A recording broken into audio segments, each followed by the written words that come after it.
Si on prend des vedettes, on nous donnera de l'argent. Bon, alors il n'y a qu'à prendre des vedettes. Parmi les lignes de fracture qui dispersent les forces de la gauche, il y a la question du rapport qu'elles entretiennent avec le capital et le capitalisme. Et cette question scinde la gauche en deux camps. D'un côté, le camp réformiste qui juge que ce sont les excès du capitalisme qui posent problème, excès qui se manifestent sous la forme du néolibéralisme qu'il faut combattre afin de restaurer un capitalisme à visage humain proche du keynésianisme. En face, le camp révolutionnaire juge que c'est le capitalisme qui pose problème. Il faut donc l'abattre pour espérer pouvoir mener une politique de gauche, faute de quoi le capital reprendra toujours les rênes et videra les réformes de leur potentiel de justice sociale. À mi-chemin entre ces deux bords de la gauche, on trouve la France insoumise et l'Avenir en commun, programme dont il est difficile de dire s'il porte un projet d'aménagement du capitalisme ou un projet de sortie du capitalisme. Et c'est difficile de répondre à cette question, notamment parce que ça soulève la question de la définition du capitalisme et du caractère plus ou moins contraignant du cadre qu'il pose. Et oui, le capitalisme, c'est quoi? Ça permet quoi? Ça empêche quoi? Ce sont ces questions que je voulais soulever avec mes deux invités, deux économistes de gauche. Bernard Friot, nos abonnés vous connaissent bien puisque je vous ai déjà reçu 2 fois. La dernière fois, c'était pour votre dernier ouvrage, paru à la Dispute il y a 1 an. C'était « Vaincre Macron ». Face à vous, Thomas Porcher. Alors, Thomas Porcher, vous, ce sont les téléspectateurs qui vous connaissent très bien puisque vous êtes l'économiste hétérodoxe le plus assidu des plateaux télé où vous portez la contradiction face à la doxa libérale que vous combattez avec une vaillance et une ardeur tout à fait héroïque. Vous êtes également l'auteur d'un très remarqué traité d'économie hérétique qui s'est déjà vendu à plus de 18 000 exemplaires. Il est paru chez Fayard en mai dernier. Alors Thomas Porcher, quand je vous ai contacté pour préparer cette émission, vous m'avez tout de suite mise en garde en précisant, attention, je vous préviens tout de suite, il n'y aura pas débat, je partage l'essentiel des analyses de Bernard Friot. Banco, très bien. Il ne s'agit pas pour nous d'organiser un débat qui mettrait en scène une opposition ultra-frontale. Il ne s'agit pas de creuser la fracture entre soi-disant deux bords de la gauche.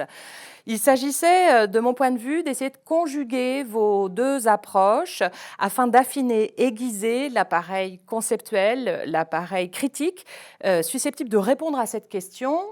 Une politique de gauche est-elle possible dans le cadre capitaliste? Alors, ça suppose déjà de se mettre d'accord sur ce cadre capitaliste en partant de la définition. Alors, on va s'appuyer sur le sens commun. Je suis partie de la notice Wikipédia et de sa définition du capitalisme. Ça commence comme ça, la notice Wikipédia. Le capitalisme désigne un système politique et économique reposant sur la propriété privée des moyens de production, le libre-échange sur les marchés et la libre concurrence. Donc, d'abord, est-ce qu'on est d'accord sur ces critères? Est-ce qu'il faut les nuancer, les corriger? Bernard, on part sur ces prémices? Non. D'une part parce que dans le capitalisme, ceux qui utilisent l'outil de travail n'en ont jamais la propriété d'usage, y compris quand ils en sont apparemment propriétaires, comme les travailleurs indépendants. En réalité, la propriété patrimoniale lucrative, qui me paraît plus intéressant que propriété privée, la propriété patrimoniale lucrative de l'outil de travail par les actionnaires, par les prêteurs, caractérise le capitalisme, mais interdit la propriété d'usage de l'outil par ceux qui l'utilisent. Et cette impuissance-là est terrible. J'étais hier à Saint-Dizier, on voit des territoires qui se vident complètement de toute activité industrielle et économique en général, dans l'impuissance de tous ceux qui y ont travaillé, qui y étaient des dizaines de milliers. Et donc, la première caractéristique du capitalisme, c'est cette absence de propriété d'usage de l'outil par les travailleurs, parce qu'il y a un monopole, effectivement, de la propriété patrimoniale lucrative. Alors, quant au marché, non, le capitalisme n'est pas du tout défini par le marché. Ouais. Le livre de Thomas montre très bien comment le prétendu libre-échange est une imposture. Il s'agit de créer des normes qui créent des monopoles. Hein, et oui, donc, le capital n'utilise le marché que pour construire des monopoles. Et au contraire, une alternative au capitalisme peut s'appuyer sur le marché dès lors que ce marché est débarrassé de la marchandise capitaliste, c'est-à-dire de biens qui sont produits pour mettre en valeur le capital de la propriété patrimoniale lucrative. D'accord. Donc d'emblée, dans la définition de départ, vous apportez des nuances quand même très décisives. Thomas Porcher, par exemple cette nuance, vous, entre propriété lucrative et propriété d'usage, c'est pas un outil que vous utilisez particulièrement? Je suis assez d'accord. Enfin, là, on a eu une démonstration très profonde et je suis assez d'accord avec tout ce qui a été dit. Après, sur la définition que vous en donnez, c'est vrai que c'est la définition qui est la plus acceptée, on va dire, de tous, même si elle est très incomplète, et là, on vient de le voir. Après, on peut mettre des nuances vraiment différentes dans cette définition, parce que vous avez plusieurs nuances de capitalisme. On ne peut pas comparer le capitalisme libéral, que l'on vit depuis les années 80, avec le capitalisme que l'on a connu à l'après-guerre, entre 50 et 70, avec une forte intervention de l'État, avec un État stratège, avec la création de services publics, avec un libre-échange qui existait quand même, mais qui était très limité, avec le capitalisme libéral que l'on connaît aujourd'hui, qui consiste à tout déréguler, à attaquer la sphère publique, à privatiser et à retirer de plus en plus l'État social et même l'État en tant que stratège. Aujourd'hui, quelle est la vision stratégique de l'État ou même du gouvernement de quelqu'un comme Emmanuel Macron? C'est quoi? Il n'y a rien, il n'y a aucune politique industrielle. C'est juste baisser la fiscalité, déréglementer, c'est juste ça. Il a juste été mis au pouvoir pour faire ça. Donc vous voyez, dans le capitalisme, il y a la propriété privée. C'est clair, et ça depuis la nuit des temps, la propriété privée, elle appartient aux capitalistes et pas aux travailleurs. Et d'ailleurs, tout a été fait depuis longtemps pour que le travailleur ne devienne pas un jour capitaliste, salaire de subsistance à l'époque de Smith, etc. Et aujourd'hui encore, salaire minimum et ainsi de suite. Et donc, il y a cette propriété privée. Et puis de l'autre côté, il y a ce rapport de force qui était très clair, même chez les libéraux, entre le capitaliste et le travailleur. Et donc, à la base, tout système capitaliste se nourrit des inégalités. Et ils acceptent les inégalités. Après, quand on dit le capitalisme comme ça, ce que disait Marx, c'est un processus sans sujet. Donc il y a plein de gens qui peuvent dire je n'aime pas le capitalisme, comme Hollande disait je n'aime pas la finance, comme d'autres vont dire je n'aime pas la mondialisation. Après, il y a plusieurs formes de capitalisme, et puis derrière ce processus, vous avez un rapport de force très fort qui profite toujours aux détenteurs des capitaux que sont les capitalistes. Oui, alors en même temps, qui profite toujours, mais vous, quand même, vous avez tendance à militer plutôt pour un capitalisme à visage humain ou la sortie du capitalisme libéral. Tout à l'heure, vous parliez du capitalisme des années 50 à 70. C'est plutôt cette configuration-là du capitalisme qui semble avoir votre préférence, avec un État social, un État stratège, donc qui laisse imaginer que ce n'est pas toujours le capitalisme qui a l'avantage dans ce type de capitalisme. C'est un rapport de force. Alors, l'après-guerre, le Parti communiste était puissant, beaucoup d'intellectuels regardaient vers l'URSS, donc il a fallu faire un capitalisme plus sympathique que celui que l'on connaît aujourd'hui. Un capitalisme sympa. Non, plus sympathique, j'ai dit. Non, mais c'est vrai que dans l'idéal, quand on discute comme ça, moi, je rêverais d'un autre monde, enfin vraiment, réellement. Mais après, concrètement, et là, je rejoins ce qu'a dit Bernard Friot, quand moi je vais voir des ouvriers, et on va fermer leur raffinerie, le discours de l'anticapitalisme, ils ne le voient pas. Ils voient juste qu'ils ont un emploi, un outil de travail, qu'ils respectent quand même leur outil de travail, que leur outil de travail a une importance. Ils essayent de me le rappeler que la raffinerie, quand même, c'est important aujourd'hui, que ça produit de l'essence, qui est un bien important, qu'on n'est pas dans une société que de start-up. Quel discours je peux leur tenir à eux? Eux, je dois leur fournir des arguments pour prouver que voilà, il faut une politique industrielle en France, qu'il faut que le capitalisme actionnarial fait qu'aujourd'hui les grandes sociétés pétrolières préfèrent investir dans l'exploration-production plutôt que dans le raffinage. Enfin, j'essaie de leur donner un discours pour qu'ils puissent combattre le capitalisme libéral et pas le capitalisme global. Vous comprenez ce que je veux dire? Donc pour moi, il y a deux niveaux de réflexion. Il y a le niveau de réflexion où on doit être en contre-attaque, et il y a le niveau de réflexion où on doit être dans un monde idéal. Et c'est deux choses différentes. Vous partagez ce point de vue, Bernard, en gros, l'anticapitalisme, il n'est pas opérationnel dans une situation de contre-attaque quand on doit aller parler à des ouvriers qui sont en train de se faire déposséder de leur outil de travail? Oui, si on est surtout dans une trajectoire de défensive, comme on l'est depuis une quarantaine d'années, faute d'avoir construit ou continuer à construire les institutions alternatives. Alors, En France, le cadre capitaliste et sa contrainte s'imposent à travers les règles de l'Union européenne, qui s'imposent à nous en tant que membres de l'Union européenne. Et donc, outre la propriété privée des moyens de production, le libre-échange, la libre concurrence, il y a des règles en plus qui s'appliquent, notamment dans les critères de convergence, il y a le principe que le déficit public ne doit pas dépasser 3% du PIB, du produit intérieur brut. Il y a le fait que la dette publique ne doit pas excéder 60% du PIB.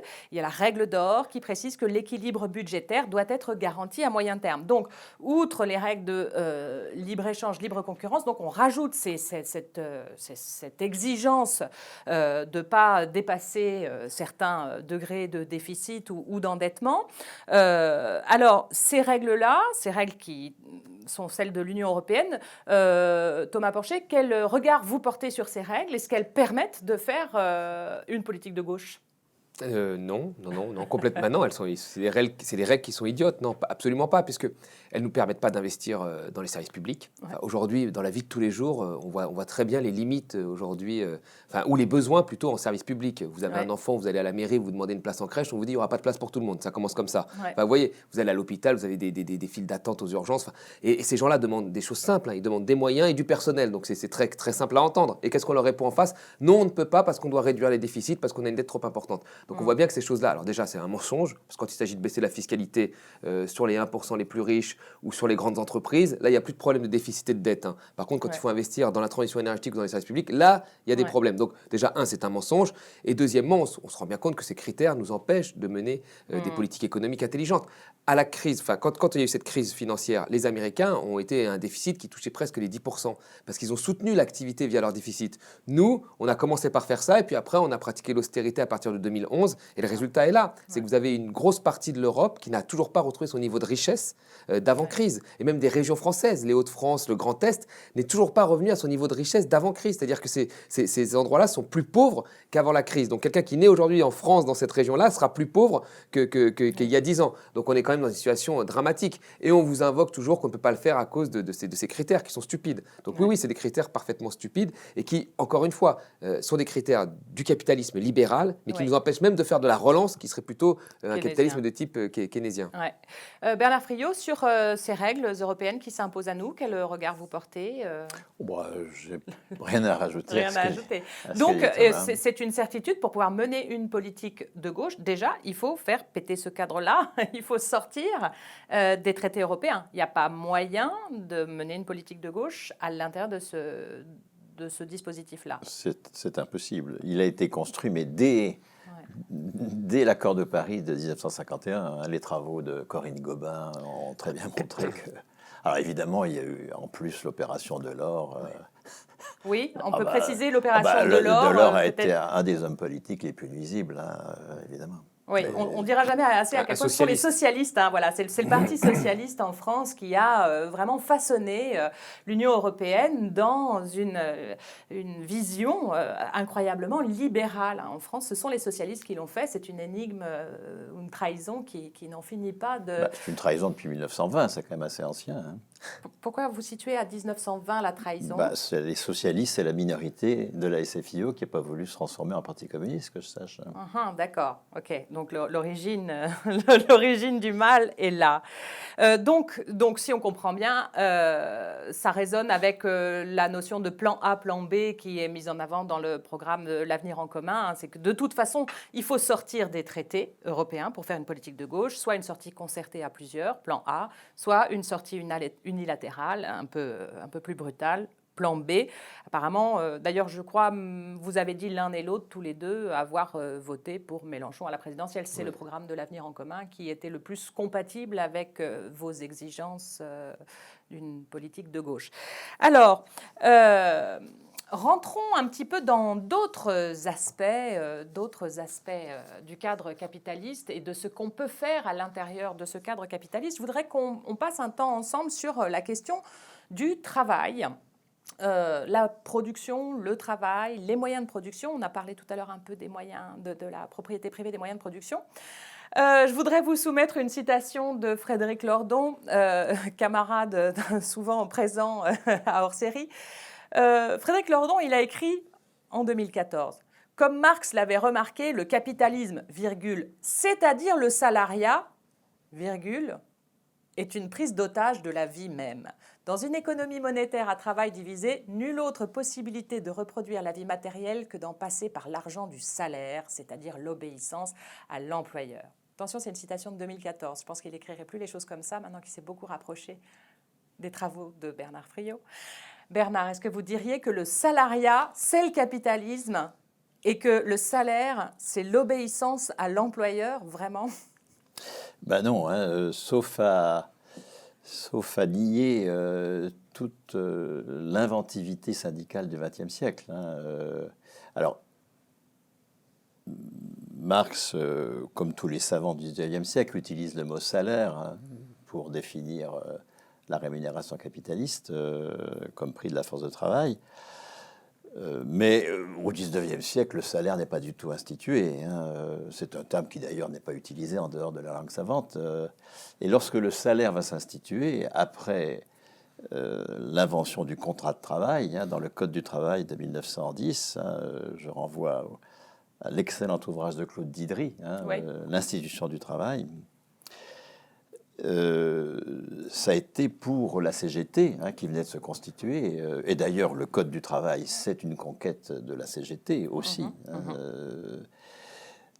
Ça va être l'occasion pour la CGT d'instituer le salaire et sur un mode anticapitaliste. Ouais. Donc le salaire, ça peut être un outil anticapitaliste, c'est même pas conçu. Que ça peut, c'est conçu comme un outil anticapitaliste. Le salaire tel qu'il s'institue, je ne parle pas tel qu'il existe comme mot dans la langue. Ouais, ouais. Hein, mais tel qu'il s'institue à partir des conventions collectives de 1919,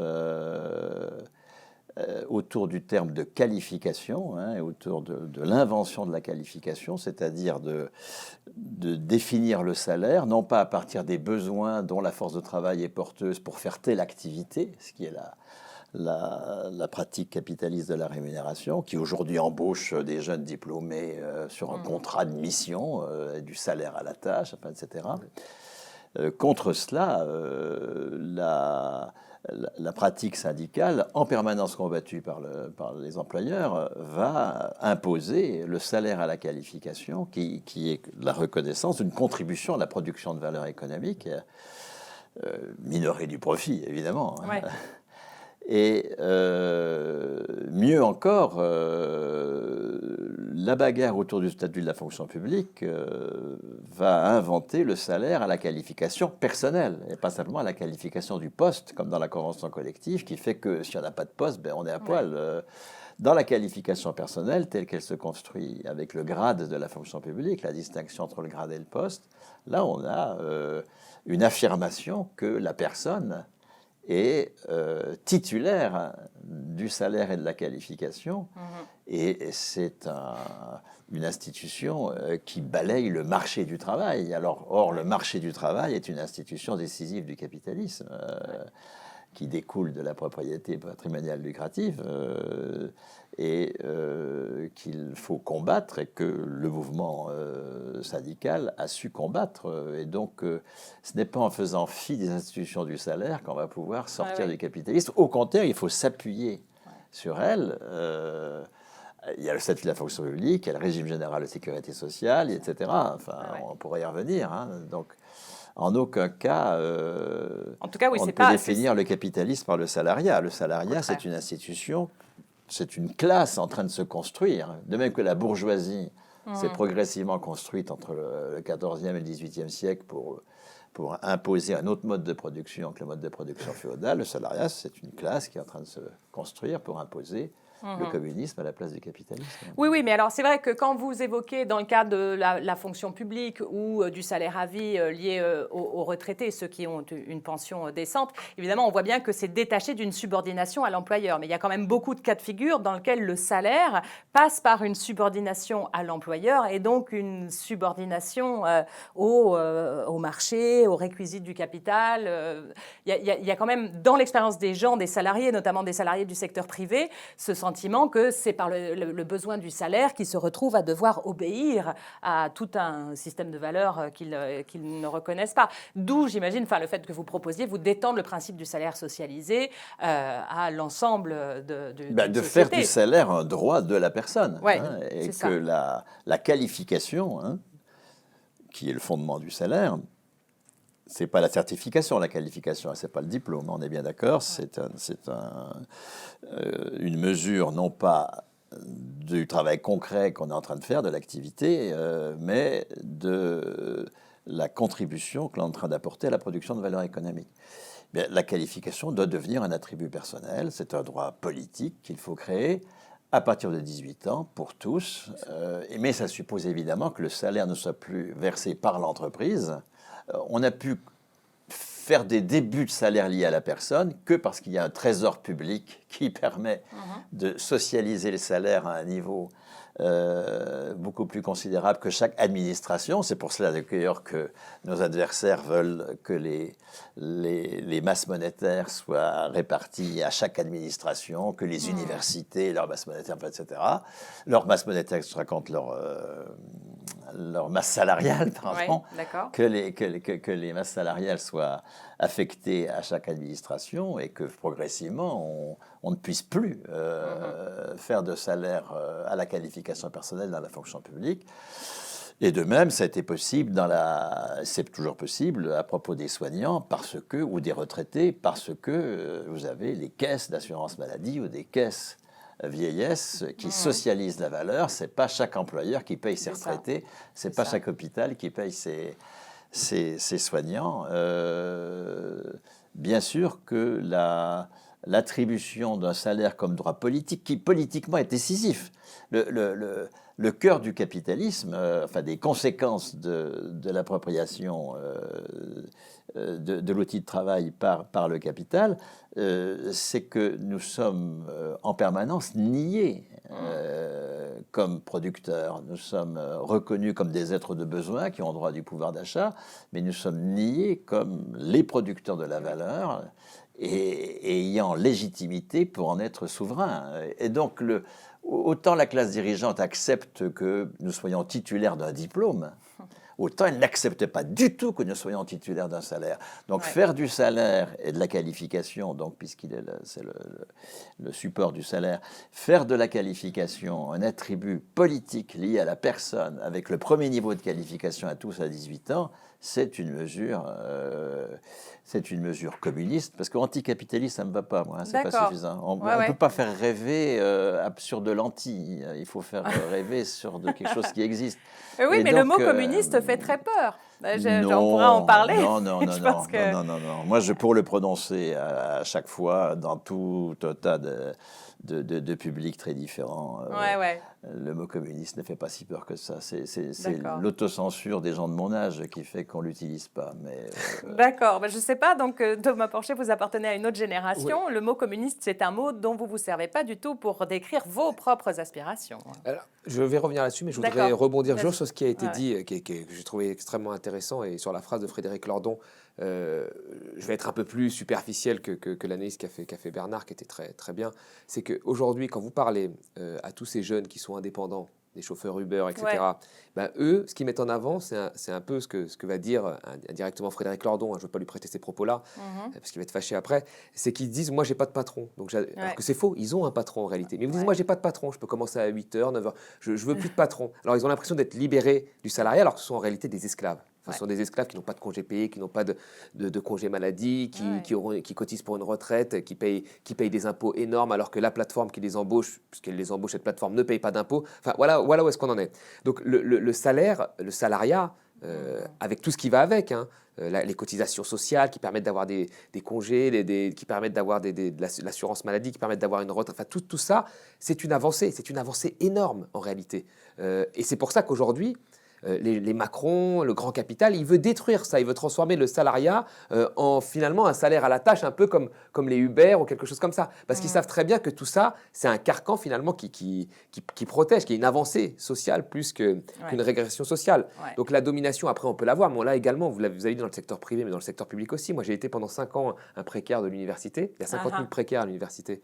J'étais payé tous les 6 mois en donnant des TD à tous les... Enfin, vous voyez, donc tout le monde un petit peu, enfin, je ne dis pas que l'université est mauvaise, mais il y a un problème de dotation, etc. Mais les contrats précaires, ils existent aussi dans le secteur public. Donc, il n'y a pas une opposition entre privé et public là-dessus. Et quand vous avez un salaire, y compris dans la fonction publique, vous prenez un catégorie C, il va vous dire qu'il a des problèmes de hiérarchie avec le catégorie B ou le catégorie A, qu'on lui demande de faire des choses qui ne lui conviennent pas, qu'il pourrait faire autre chose, et ainsi de suite. Donc, le salariat, y compris dans le public, il crée ces problèmes de hiérarchie. Mais malgré tout, quand on regarde sur l'ensemble, c'est une avancée par rapport à la paye à la tâche ou à l'ubérisation de l'économie.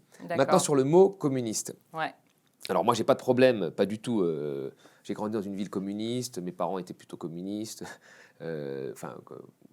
Oui, on peut dire communiste, oui. Pareil, ma femme vient d'une famille communiste. Enfin bon, donc c'est mon univers.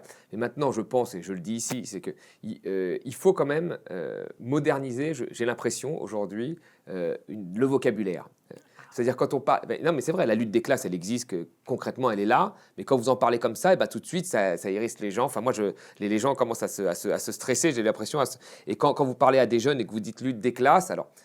Maintenant, ça revient à la mode, parce que tout le monde le dit. Hein. Macron va nous sortir la lutte des classes à un moment. Non, mais c'est vrai, parce qu'on peut mettre révolution, Mathieu Pigasse, révolution, Macron, révolution, c'est le titre de leur bouquin. Donc, c'est des mots qui sont beaucoup utilisés. Mais c'est vrai que pendant un certain temps, moi, j'avais l'impression que quand on utilisait un vocabulaire que Besancenot maniait très bien, moi, je trouvais que je voyais dans mes cours un peu type marxiste, on avait l'impression que c'était un ancien monde, quoi. J'avais cette impression-là. Bien que c'était d'actualité pour moi. Et donc, il fallait moderniser un petit peu ce vocabulaire. Mais c'est juste de la forme, hein, c'est pas du fond. D'accord, voilà. D'accord. OK, non, mais parce que c'est un mot que vous avez cité, notamment sur le plateau d'arrêt sur image, où je vous ai découvert mieux, disons. Vous disiez sur le plateau d'arrêt sur image, quand on lit le programme de Mélenchon de la France insoumise, il n'est pas contre le capitalisme. Il propose une fiscalité progressive pour les entreprises, plus légère pour les PME, TPE, plus lourde pour les grandes entreprises. Il n'a jamais dit qu'il allait nationaliser toutes les grandes entreprises. C'est un programme keynésien, c'est pas un programme communiste. Jamais il a dit ça. Et donc, il s'agissait, je sentais qu'il y avait de votre part une précaution pour dire attention, c'est pas communiste, comme si ce serait très inquiétant que ce soit communiste. Et puis aussi, et ça il faut y revenir, comme si le programme communiste, c'était nationaliser toutes les entreprises. Et ça aussi, est-ce que le communisme, ça se caractérise par ça? Moi, je vais vous dire mon avis, mais j'aimerais beaucoup entendre l'avis de Bernard Friot là-dessus. Moi, quand on parle de communisme, je pense à les moyens de production qui sont nationalisés. D'accord. Pour vous, c'est ça la définition. Effectivement. Après, le programme après, je l'ai peut-être lu avec le biais keynésien, mais quand je lis l'Avenir en commun, programme de transition énergétique planifié, relance économique, progressivité de l'impôt, pour moi, c'était plus un taux de croissance à 1,5-2%, me semble-t-il. Hein. Et donc, pour moi, on est plus dans un programme capitaliste, mais capitaliste type keynésien. D'accord. Alors, Bernard, est-ce que vous souscrivez à cette formulation, comme quoi le communisme, ça consiste en la nationalisation, étatisation, parce que du coup, c'est étatisation, des moyens de production? Alors, il faut d'abord distinguer étatisation et nationalisation. Ça a été un des enjeux, par exemple, de la nationalisation d'EDF-GDF, quand un ministre communiste, Marcel Paul, l'opère en 1946. C'est contre une tendance tout à fait propre au capitalisme d'étatiser. Hein. Le capitalisme, il étatise. C'est ce qu'il va faire, par exemple, pour le régime général. Le régime général est créé par Croizat, géré par les travailleurs eux-mêmes. Ce sont les travailleurs qui gèrent le régime général, avec 3/4 de salariés dans les conseils d'administration, des conseils d'administration qui ont toute l'autre quart, donc c'est le patronat. C'est 3/4 employés, un quart employeurs qui sont élus à partir de 1947 dans des élections sociales qui sont de grands événements politiques et qui ont compétence générale. Les directions ont une compétence limitée seulement et les directions sont élues par les conseils d'administration. Donc on a une forme de démocratie intéressante, certes par représentation, certes pas suffisamment soutenu par les organisations, si bien que ces élus vont être un peu des techniciens spécialisés, et pas être portés par tout un moment politique de soutien de cette démocratie économique, qui permettra à De Gaulle ensuite d'en finir en 67. Mais précisément pour étatiser. Et c'est Juppé qui achèvera le morceau avec en particulier les agences régionales d'hospitalisation et devenues ARS ensuite, qui sont des monstres bureaucratiques qui se substituent complètement à toute démocratie. Donc, pour le communiste que vous êtes, l'étatisation, là, est une capture... c'est une capture capitaliste d'une institution communiste, oui, bien sûr. D'accord. Alors, comment appeler mais le capital a un besoin absolu de l'État, enfin... Parce que... non, mais c'est intéressant parce que souvent, dans la tête des gens, le communisme, c'est le tout-État. Alors que justement, vous, qui vous réclamez du communisme, vous méfiez énormément de l'État et c'est un autre modèle auquel vous aspirez. Non, je ne me méfie pas de l'État parce que je ne suis pas irresponsable. Non, je ne me méfie pas de l'État. J'insiste sur ce point parce que Thomas fait allusion à ses années de travail avec Christophe Rameau. Je discute encore avec Christophe récemment. Il me considère un peu trop anarchiste, à juste titre, parce qu'il y a une forme d'irresponsabilité à taper sur l'État quand on sait comment il est vecteur à travers les services publics, à travers le soutien légal aux institutions du salariat, il est vecteur de progrès.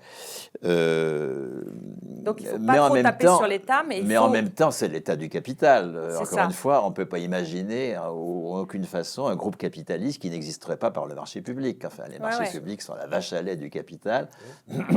C'est donc pourquoi le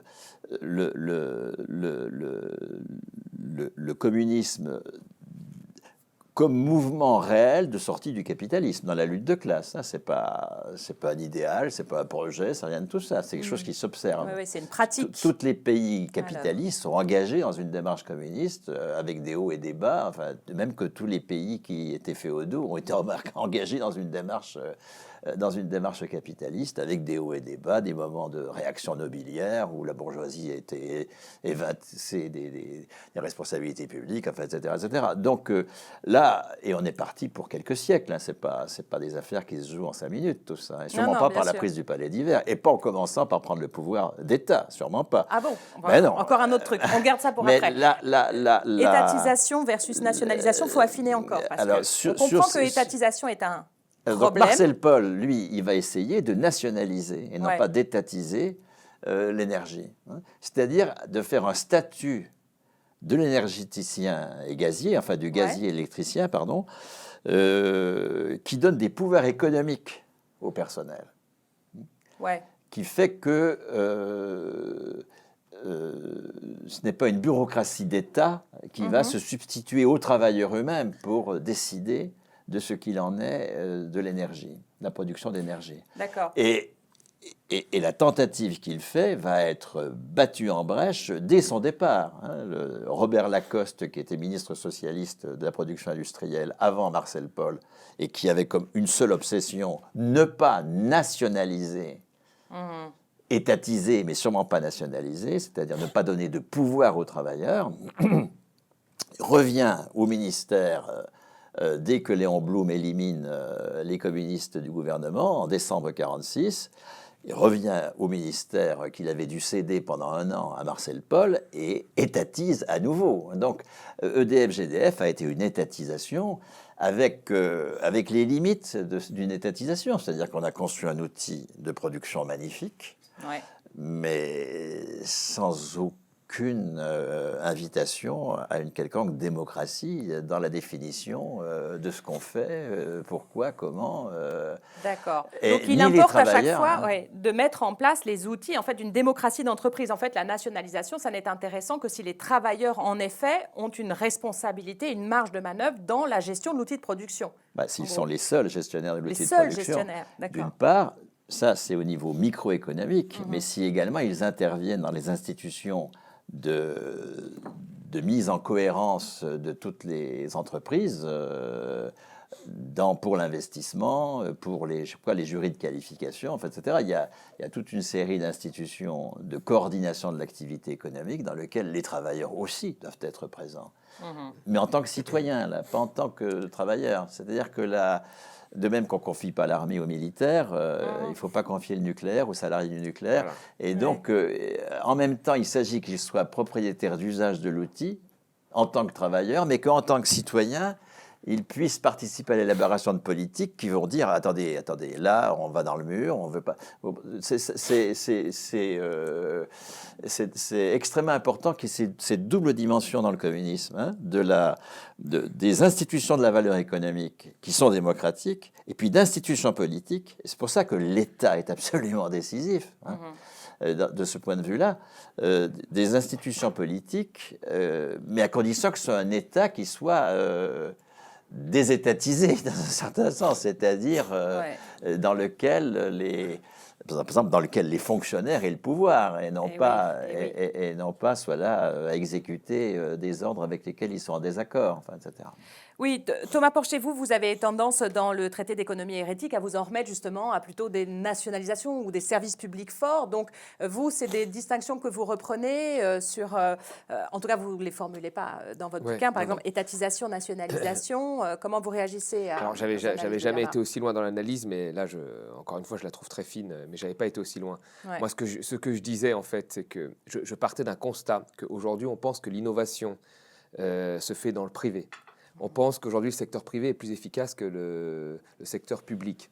On pense aujourd'hui qu'une entreprise est mieux gérée si elle est gérée par les actionnaires que si elle est gérée par l'État, finalement, ou par une instance publique. Et moi, je partais de ce constat en disant que c'était faux, que les grandes innovations de rupture majeures aujourd'hui, et la première, c'est Internet, proviennent d'une vision de l'État. Et en amont de la chaîne de production, c'est des financements publics, c'est une vision de l'État, une vision de long terme.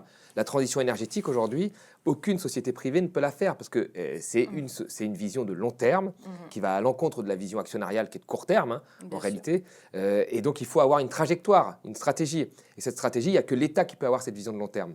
Et donc, si on veut aujourd'hui, par exemple, la transition énergétique, qui est un grand défi aujourd'hui face au réchauffement climatique, il faut qu'il y ait plus d'État. Il faut que les sociétés, les entreprises de l'énergie soient des entreprises publiques.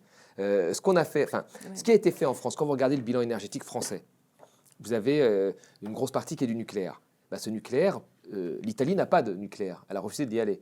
Partout dans le monde, on a 6% dans les bilans énergétiques de nucléaire. Nous, on est à un niveau très élevé. On est qu'à 40-50% dans le bilan énergétique global. C'est énorme. C'est énorme. Et pourquoi on a eu ça ? Parce qu'il y a eu une vision à un moment, le général de Gaulle, qui a une vision stratégique, qui s'est dit voilà, il faut qu'on casse cette dépendance à la volatilité des prix des matières propres, du pétrole et du gaz. Et il faut qu'on ait notre indépendance énergétique. On y a été plein pot. Et là, on a créé une société. Et puis voilà, État stratège. On a construit en une dizaine d'années une cinquantaine de réacteurs. C'est hallucinant. Ça a été très vite. Aujourd'hui, il faudrait avoir ce même type de fonctionnement, mais l'orienter sur la production de renouvelables, sur la rénovation des bâtiments, etc. Ça irait beaucoup plus vite que ce que l'on fait aujourd'hui, de créer des incitations. Vous refaites vos fenêtres, vous payez 10 000 € en moyenne, c'est 10 000 € en mois. Alors vous savez tout de suite qui est-ce qui refait ses fenêtres, 10 000 € en moyenne, puis après, 1 an après, vous avez un crédit d'impôt. C'est idiot. Qui peut sortir 10 000 € pour refaire Vous voyez, donc là, le secteur privé ne veut pas y aller, ça coûte très cher, donc il faudrait que l'État s'en charge. Oui, et en même temps, l'État, là, pardon de citer encore Lordon, mais c'est vrai que je réfléchis pas mal avec ses publications. Dans son bouquin La crise de trop, il nous mettait en garde quand même sur la logique quand l'État s'empare de certains outils productifs, ici en l'occurrence sur la banque. Lordon écrit « Le cas du Crédit Lyonnais a suffisamment montré les limites de la tutelle publique à l'époque néolibérale. » C'est ça, c'est à l'époque néolibérale. Hein. Oui, mais on y est. Il est vrai que depuis ce moment inaugural de 1984 où Laurent Fabius, Premier ministre, assigna aux entreprises publiques pour unique objectif de faire du profit, citation, Fabius a vraiment dit ça, la tutelle en question a perdu jusqu'au sens de sa vocation spécifique et n'a plus été capable de concevoir ni de commander quoi que ce soit qui diffère significativement des objectifs du privé, de fait reconnu comme seul légitime. Comment faire en contexte néolibéral, en contexte mondialement capitaliste, pour que l'État n'épouse pas les vues du capital et parvienne à produire une pensée, une vision économique non capitaliste. C'est toute la question. Si vous voulez un bon État stratège, il faut déjà avoir un stratège à la tête de l'État. ce qui est pas gagné. Ça, c'est la première des choses. Si vous avez un État aujourd'hui qui est un État... EDF appartient à l'État, hein, majoritairement à 80%, plus de 80%. Qu'est-ce qu'a fait l'État pour EDF? Rien. C'est un État pantouflard aujourd'hui qui récupère ses dividendes, qui n'intervient plus. C'est le patron d'EDF qui dit qu'il ne va pas appliquer la loi de transition énergétique quand il ne veut pas l'appliquer. Enfin, on en est là, quoi. Donc là, effectivement, ça ne sert à rien de dire on est public si on ne fait rien. Si on est public, c'est pour reprendre les rênes et faire quelque chose.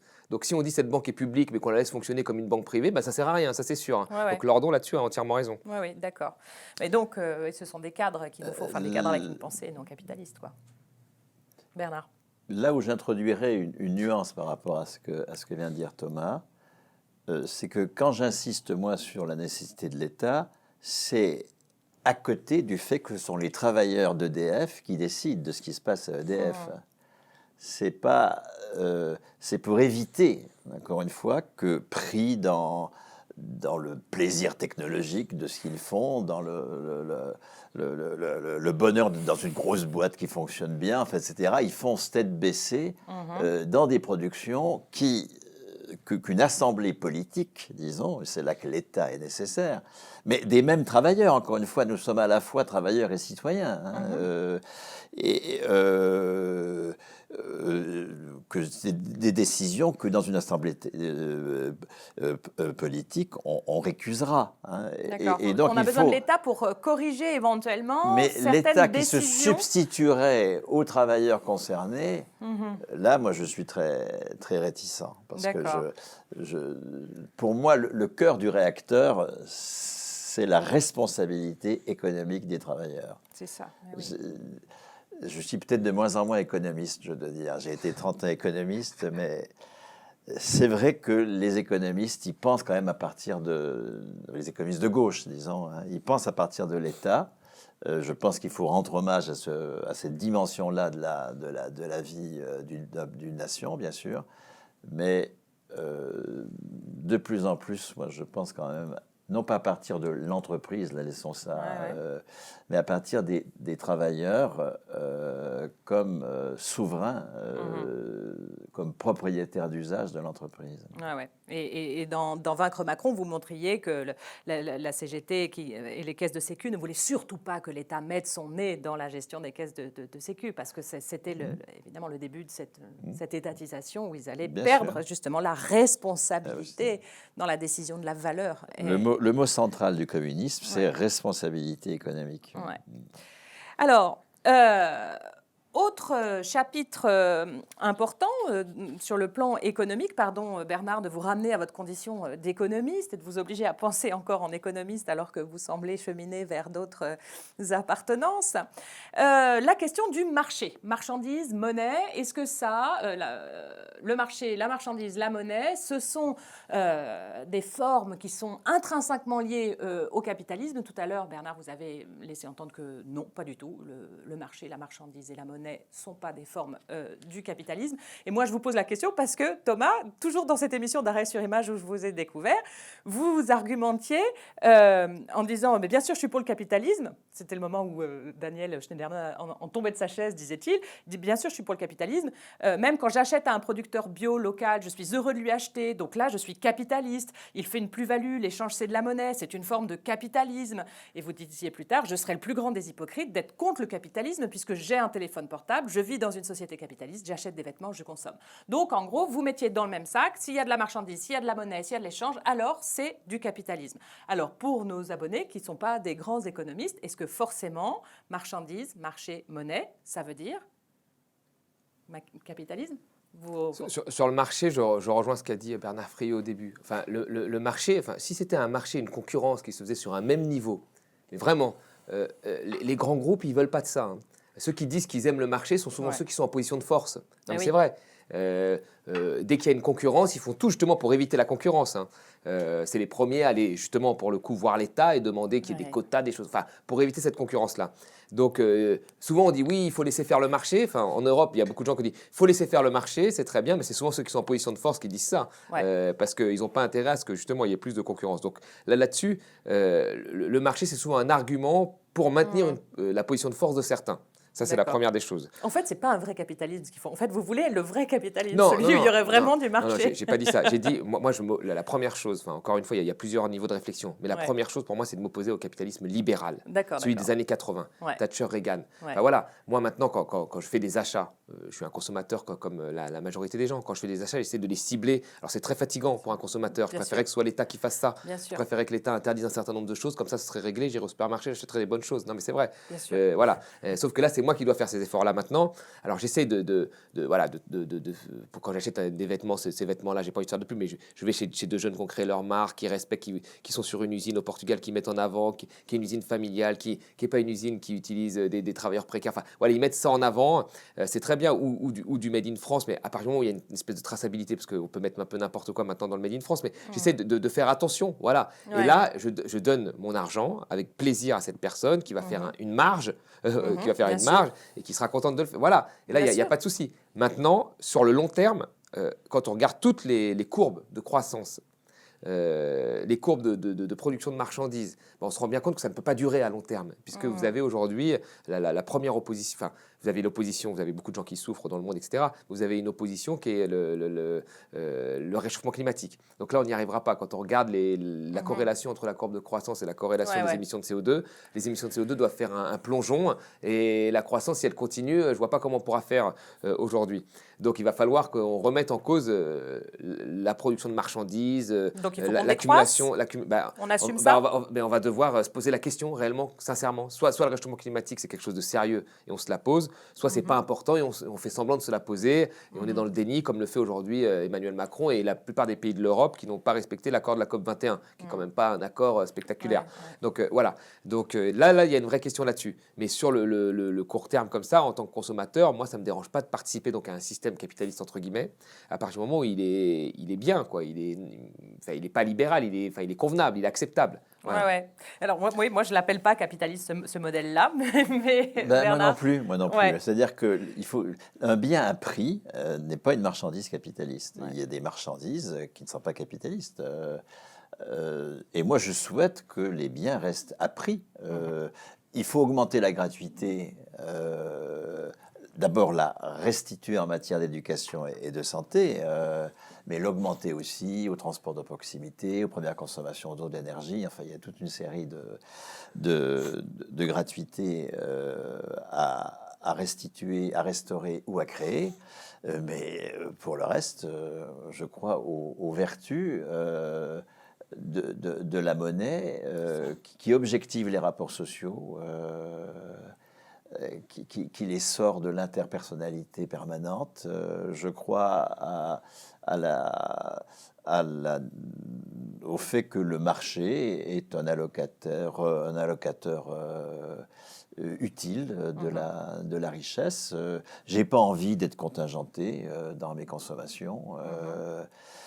À partir du moment où ce qui se présente sur le marché, ce n'est pas une marchandise capitaliste, c'est-à-dire une marchandise, certes, elle est à prix, mais dont l'objectif n'est pas d'abord d'être une valeur d'usage, mais l'objectif est qu'elle mette en valeur du capital. Ouais. Qu'elle génère du profit pour l'investisseur premier. Absolument. Et ce qui pervertit absolument toutes les productions dont l'enjeu, ça n'est pas la valeur d'usage, c'est la rentabilité du capital. À partir du moment où on a sorti, parce qu'on a remplacé la propriété lucrative patrimoniale par une propriété patrimoniale non lucrative, parce qu'on est en propriété d'usage, parce qu'on a supprimé le crédit, il y a peut-être une occasion de le débat crédit et la dette, on va en parler. Pour le remplacer par la subvention, enfin, etc., etc. À partir de ce moment-là, les marchandises sont d'abord définies à partir de leur valeur d'usage. Et moi, je n'ai aucune objection au marché, mais vraiment aucune. Et quelqu'un qui vend un bien à prix, c'est pas un capitaliste. On est capitaliste si, à partir de la propriété patrimoniale lucrative, on exploite le travail d'autrui. Mais les types d'industriels dont tu me parlais tout à l'heure, ou autres, ou un paysan d'une AMAP, je ne sais pas, il n'exploite pas le travail d'autrui. Il a un bien à prix, mais il n'est pas capitaliste. Hein. Il faut bien distinguer les deux choses. Bien sûr. Et donc, sur maintenant la question de la décroissance, il ne faut pas confondre richesse et valeur. Hein. La richesse, c'est les biens et services en tant que valeur d'usage. La valeur économique, c'est ce dont on vient de parler, autour du PIB, etc. On peut produire beaucoup moins de richesses qui génèrent plus de valeur. Parce que, en termes de travail vivant, qui était la source de la valeur, ces richesses vont en inclure beaucoup plus. La façon capitaliste de produire, c'est d'éliminer le travail vivant. Et donc, de multiplier le travail mort avec tous les... C'est quoi le travail l'outil. mort, ouais. Ben, c'est tout l'outil. Hein. C'est le travail passé coagulé dans des machines. Hein. Ah oui, d'accord. Ah oui, ça, c'est du travail mort. Mais quand Marx dit le mort s'empare du vif, ça veut dire qu'on a un mode de croissance dans lequel le travail vivant se réduit au bénéfice du travail mort. Et ça, l'empreinte écologique de l'affaire est énorme. Et ça suppose une multiplication des marchandises. Comme le taux de profit diminue, puisque le travail vivant diminue, il faut multiplier la marchandise pour qu'au moins en masse, la plus-value soit suffisante. Et donc, il y a une folie productiviste du capitalisme qui est liée au fonctionnement même du capitalisme. À partir du moment où on va marcher sur les pieds et non plus sur la tête, parce que ce sont les travailleurs qui seront les propriétaires d'usage de l'outil, bon, on va faire des pommes. Et une pomme, ça a la valeur nutritive de 30 pseudo-pommes achetées. Donc, au lieu de produire 30 pommes, on va en produire une. Ouais. Hein. Donc, on va effectivement décroître en termes de quantité de marchandises, mais on aura cru en valeur parce que pour faire une pomme, il faut plus de travail que pour en faire 30 fausses. Ouais, d'accord. Ok. Et donc, il n'y a pas de...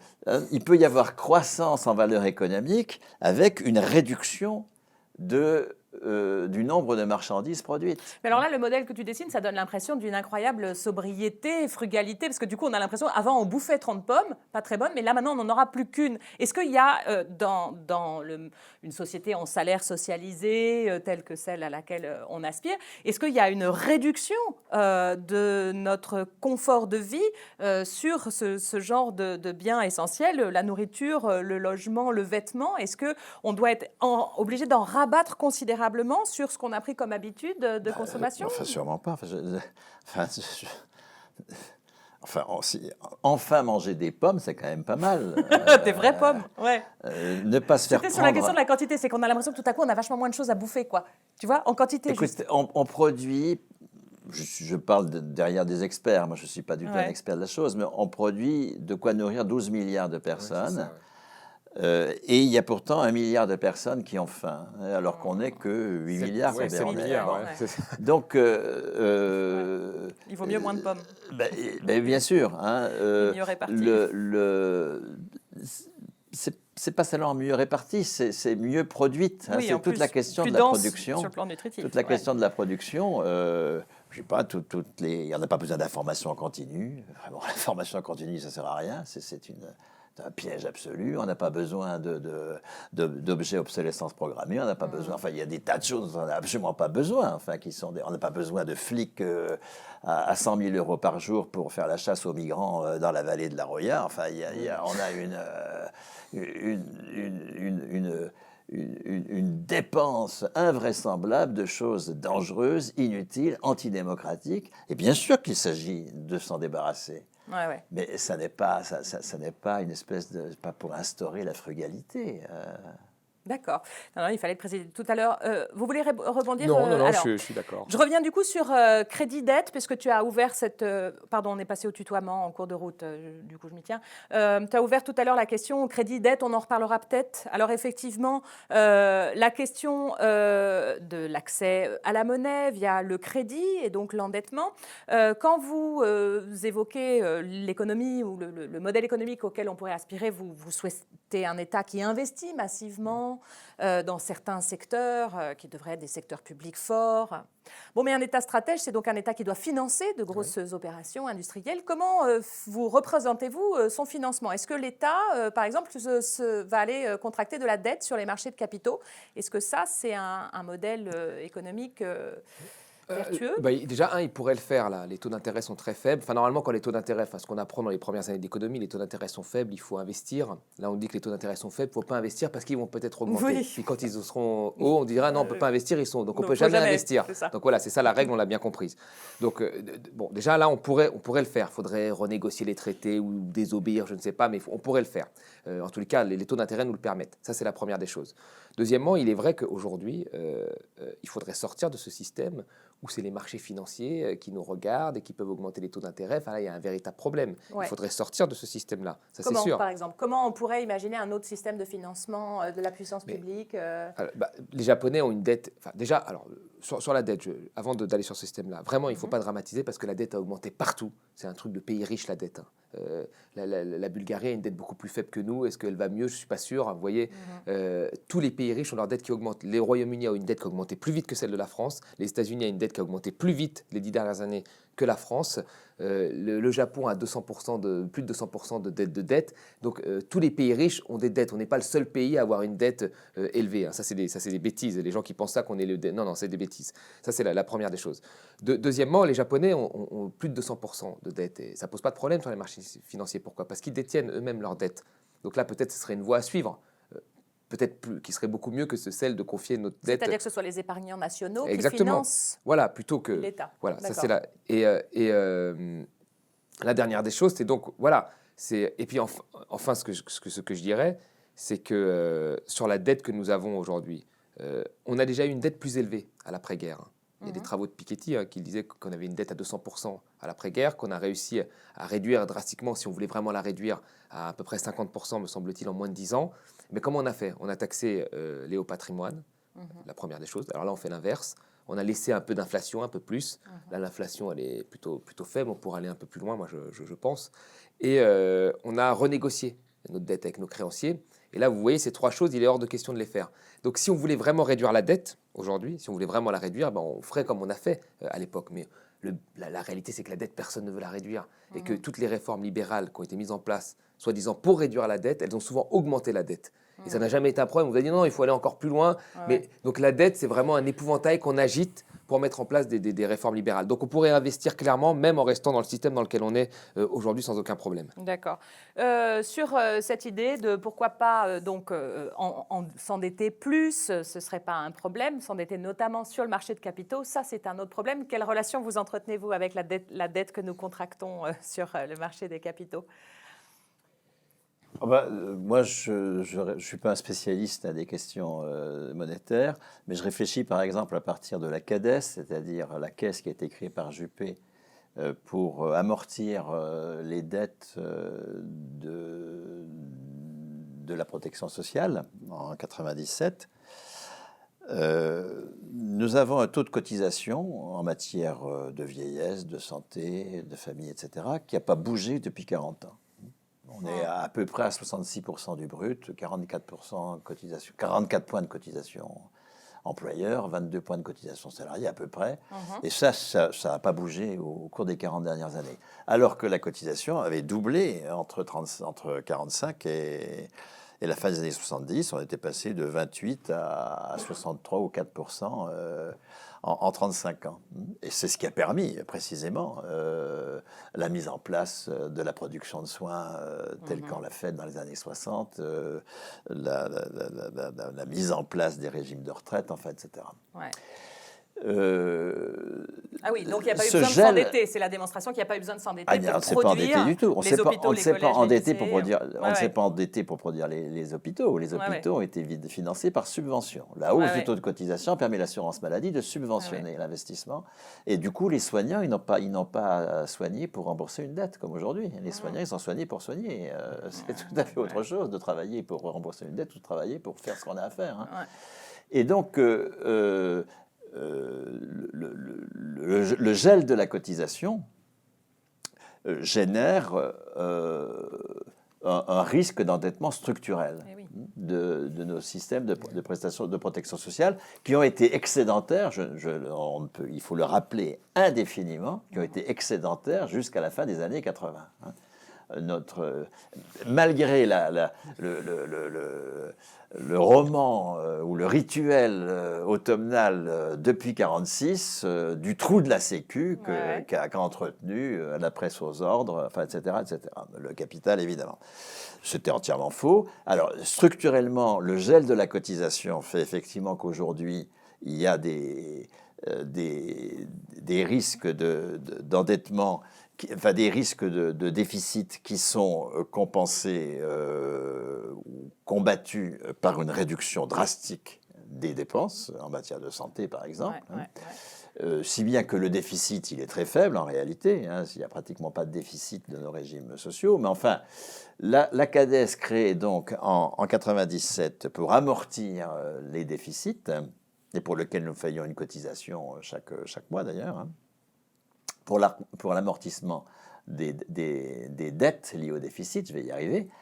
Elle a fait cette incroyable performance d'amortir 80 milliards de déficit, enfin de dettes, je vais y arriver, oui, 80 milliards de dettes, moyennant 43 milliards de taux d'intérêt. Enfin, dans les années 2010, qui sont des années à faible taux d'intérêt. C'est une performance. C'est-à-dire que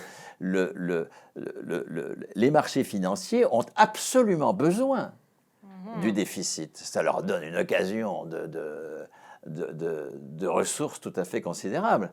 Et donc, c'est pour cela qu'il n'y a pas, la dette, elle n'est pas combattue. C'est un pur jeu. Donc, plutôt que de recourir à la dette sur les marchés de capitaux, par exemple, agir sur le taux de cotisation, dégeler le taux de cotisation pour faire que le prélèvement sur la valeur ajoutée permette de financer de grands programmes. C'est un levier économique, finalement, infiniment plus vertueux, la cotisation, que l'endettement, qui, même s'il est moins grave que moi, je suis d'accord avec ça, y compris pour les retraites. Là, c'est ce qu'il faudrait faire. Hein. Il n'y a pas que l'endettement pour résoudre ces problèmes de déficit. Bien sûr, de pour avoir des leviers de financement. Alors, notamment parce que, comme on vient parler de la cotisation comme un levier permettant de générer une richesse qu'on peut investir, je vous ai entendu l'autre fois sur le plateau du Média évoquer une proposition que je trouve absolument passionnante sur un secteur, comment appeler ça, un secteur socialisé de l'alimentation, où en moyennant une petite augmentation de la cotisation, on affecterait à chaque ménage, en gros, une sorte de pouvoir d'achat dans le secteur alimentaire, bio, équitable, responsable. Vous pouvez reprendre cette idée-là? Je la trouve géniale, j'adore. C'est-à-dire que il s'agit de rendre désirable la hausse des cotisations. Ouais. Nos adversaires, idéologiquement, ont gagné sur ce terrain-là. Hein. Ils ont rendu la hausse des cotisations non désirable, et la hausse des impôts non désirable. Et il s'agit au contraire parce qu'on ne peut pas mobiliser une population sans son désir. Moi, je pense que c'est pas, on peut pas imposer des mesures par le haut. Hein. Et donc, même s'il faut un État. Hein, donc, l'idée, c'est effectivement de s'inspirer de cette invention incroyable qu'est le fait, de socialiser la valeur économique dans une cotisation, soins, cotisation santé, de financer par subvention l'investissement hospitalier. Et Dieu sait si dans les années 60, la création des CHU, etc., ça supposait la transformation des hospices en hôpitaux locaux, ça a supposé un investissement absolument considérable. Et puis 3, de conventionner les professionnels ou les établissements pour que leur pratique soit conforme à une décision collective. Bien, ça a été d'une efficacité incontestable. Et pourquoi pas le transposer et pourquoi, enfin, je veux dire, c'est très combattu dès le départ, bien sûr, parce que c'est des personnels qui ont un salaire à vie, les fonctionnaires de santé, ou les libéraux aussi, ils ont un revenu à vie qui est alimenté par la socialisation du salaire dans l'assurance maladie. Donc ils sortent de la soumission au marché du travail, au marché des biens et services. Ça, c'est, d'un point de vue anthropologique, c'est tout à fait décisif dans le passage au communisme. Mais la seule façon de défendre ces institutions, c'est de les généraliser. Il n'y a pas d'autre solution. Si on les défend, on est perdu. C'est ce qu'on fait, hélas, depuis beaucoup trop longtemps. Ouais. Donc, on pourrait très bien... Mais ça vaut pas que pour l'alimentation. Ouais. Moi, je suis parti... Tu montrais que ça marchait bien parce que le secteur est déjà en train de travailler à sa propre transformation. Nous avons dans toute la filière, depuis la production d'outils réparables jusqu'à la distribution, à la restauration, en passant par la production de biens bruts, des légumes, etc., des biens élaborés, on a déjà toute une série d'initiatives alternatives faites par des... D'ailleurs, dans un phénomène sociologique tout à fait important, qui est que maintenant une part non négligeable de jeunes diplômés ne jouent pas le jeu du capital, sont en sécession et créent des entreprises alternatives. Alors, menacées par la récupération ou par la marginalité, bien sûr, mais précisément, comment s'appuyer sur cet ethos communiste de tout cela. Pour moi, il y a un ethos communiste quand on a décidé d'être maître du travail et de son travail, et de ne pas être dans la schizophrénie dans laquelle sont beaucoup de militants de ma génération.